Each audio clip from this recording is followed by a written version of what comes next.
السلام عليكم ورحمة الله وبركاته. معلومة في دقيقة. كان عندي أحد الأصدقاء امبارح، شايفه دايخ كده والدنيا معاه مش مظبطة. يا ابني مالك في إيه؟ قال لي أنا بقالي أسبوع دايخ على شريط اسمه براكسيمول. طب ده بتاع إيه؟ قال لي ده بتاع التهابات المجاري البولية. قلت له طب الأمر بسيط خالص، إيه اللي يخليك دايخ وتاخد حاجة في الأول وفي الآخر هي كيمياء؟ طب ما نيجي نستخدم العشبة الطبيعية. طب عندك الحل؟ عندي الحل.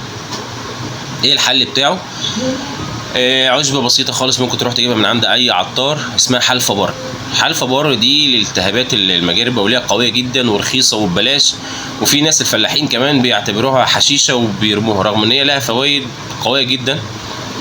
احنا النهارده في موسم الذرة، شوية شواش الذرة اللي هي الصفرة اللي بتبقى في نهاية كوز الذرة دي، برضو نفس الموضوع لالتهابات المجاري البولية. عندك شوية البابونج برضو، هو مضاد التهابات قوي سواء كان داخلي او خارجي، او بالنسبة برضو لالتهابات المسالك البولية او ما غير ذلك.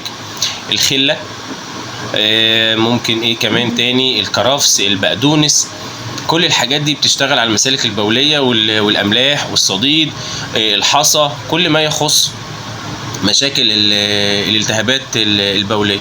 دمتم في الصحة، والسلام عليكم ورحمة الله وبركاته.